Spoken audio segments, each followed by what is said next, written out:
Party కోసం మీరు డబ్బాలు కొట్టుకోండి, మీ పార్టీ కోసం తప్పని నందిని పంది నందన మీ ఇష్టం. కానీ విద్యా వైద్యం కోసం ఇంత భజన చేయవలసిన అవసరం లేదు పార్టీ. ఇక్కడ మేము కూడా రాజకీయం చేయట్లా. విద్యా వైద్యం అనేది ప్రజల హక్కు. డాక్టర్ బిఆర్ అంబేద్కర్ భారత రాజ్యాంగంలో ఇచ్చిన ఫండమెంటల్ రైట్. మీరు ఏదైనా మీరు చేయండి. ఈ రోజున ఒక ఏపీఎస్ ఆర్టీసీని మనం ఎందుకు నడుపుతున్నాం? ఏ ప్రైవేట్ కంపెనీకి ఇచ్చిస్తే వాళ్ళే ఏదో విస్తృతంగా ఛార్జీలు పెట్టుకుంటున్నారు కదా. విద్యుత్తుని గవర్నమెంట్ ఎందుకు నడిపిస్తుంది? ప్రైవేట్ వ్యక్తులకి ఎందుకు ఉంటా? పోర్టులు మీరు అన్నారు, పోర్టుల గురించి అన్నారు సార్. పోర్టులు ప్రైవేట్ గారు చేసింది చంద్రబాబు నాయుడు గారు సార్, జగన్మోహన్ రెడ్డి గారు కాదు. మీరు గుర్తుంచుకోండి, 1995లో ఆయన సీఎం అయిన తర్వాత మొట్టమొదటిసారిగా ఆంధ్రప్రదేశ్ రాష్ట్రంలో 4 పోర్టులు ప్రైవేట్ గారిని చేశారు. అది మీ చరిత్ర.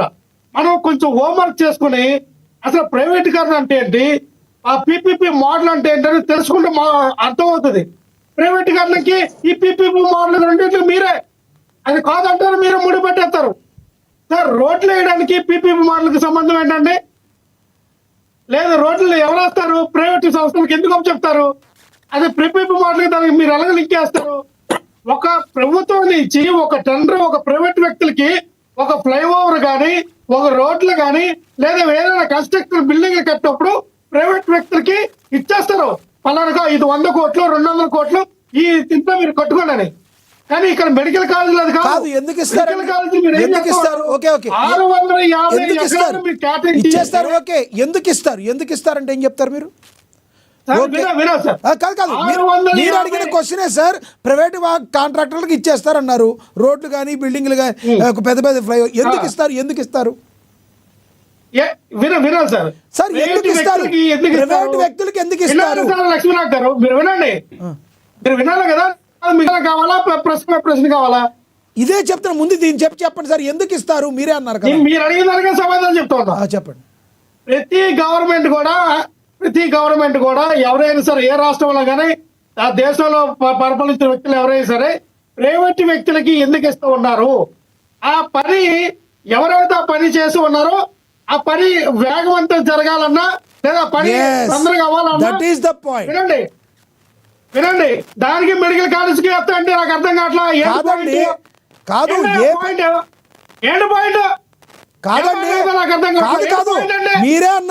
మీరేమన్నారు ఒక పని ముందుకు జరగాలన్నా సరిగ్గా జరగాలన్నారు ముందే ఉదాహరణ మీరే చెప్పారు కదా.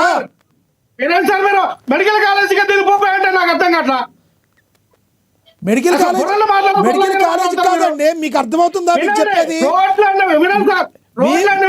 ఒకరికి ఇచ్చాం మనం, మనం ఇల్లు కట్టుకుంటున్నాం. ఎందుకు ఇస్తారు? ఒక మేస్త్రికి మనం ఇచ్చేస్తాం. ఎంత డబ్బు ఇల్లు కట్టుకోండి. ఏ ప్రభుత్వం దగ్గర మేస్త్రులు లేరా? ప్రభుత్వాలు కట్టలేవా? ఎందుకు ఇస్తున్నారు? ఎందుకు ఇవ్వాలి? మీ జగన్మోహన్ రెడ్డి గారి ప్రభుత్వం ఎందుకు ఇచ్చింది? మీరు క్వశ్చన్ అడిగినప్పుడు సమాధానం చెప్పడం నేర్చుకోండి. మీరు వినవయ్యా అన్నా నేను మీరనే అంటా, ఎందుకంటే అది నా సంస్కారం. రైట్, నా సంస్కారం. వినవయ్యా అన్నా నేను సింగులర్ గా మాట్లాడు నేను మీరనే అంటా. నేను అదే చెప్తున్నా. సమాధానం చెప్పాలి.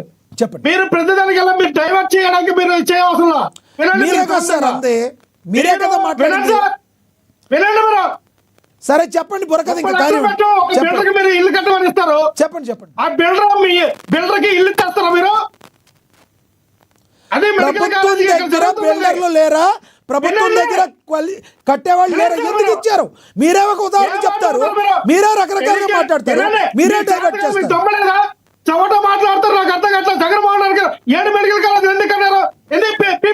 మేము ఎందుకు తీసుకురాలా? నేను అడిగేది అదే. మీరు అడిగిన చెప్పిన ఉదాహరణ ఏంటి? మీరు ఒక ఉదాహరణ చెప్పారు, ఎందుకు ఇస్తారు అని అడుగుతున్నా. దానికి సమాధానం చెప్పండి. దానికి తిరిగి లింక్ కాదు, అదే చెప్తా ఉన్నా. ఇంకో దేనికైనా ఉంటుంది. మీరు ఆపాదించుకునే దాన్ని బట్టి టాపిక్ లోకి రండి. లక్ష్మణ్ రావు గారు మీరు ఎంత రెచ్చగొట్టినా, మీరు ఎట్లా మాట్లాడినా నాకు సంస్కారం ఉంది. ఓకే, సార్ మధ్యలో అడ్డుపడుతుంది కాదు. క్వశ్చన్ వేస్తే మధ్యలో మీరు ఇందాక అక్షర సత్యం గారితో మాట్లాడారు. ఎనభయ్య అన్నాడు, ఆయన అనలేదు కదా. సంస్కారంగా మాట్లాడాలి సార్. వినండి మీరు. మీరు అదే చెప్పేది, మీరే చెప్పారు, మీరే చెప్పి మీరే వినమంటున్నారు. ప్రైవేట్ వ్యక్తులకు ఇస్తే ఆ. కట్టిన మెడికల్ కాలేజ్ లో ప్రైవేట్ వ్యక్తులకు ఏం పని? నువ్వు డబ్బులు ఇవ్వాలి, కట్టి సరిపోతారు. కానీ భూమి ఇచ్చాడు, మెడికల్ కాలేజ్ కడితే మెడికల్ కాలేజ్ 35 సంవత్సరాలు రాసి ఇచ్చాడు. ఏం మాట్లాడతారు సార్ మీరు? ఏం మీకు నాలెడ్జ్ లేదు? మీకు అర్థం కావట్లేదు చెప్పింది. మాకు నాలెడ్జ్ లేదు, ఇక్కడ మీకు ఒక్కరికే నాలెడ్జ్ ఉంది. కానీ మీరు చెప్పిన దానికి మీరు సమాధానం చెప్పండి. మెడికల్ కాలేజ్ లో పని ఏంటి? మీ ఎస్ విజయ్ కిరణ్ గారు ఏదో అడుగుతున్నారు, చూడండి మిమ్మల్ని. సార్ ఇప్పుడు మనం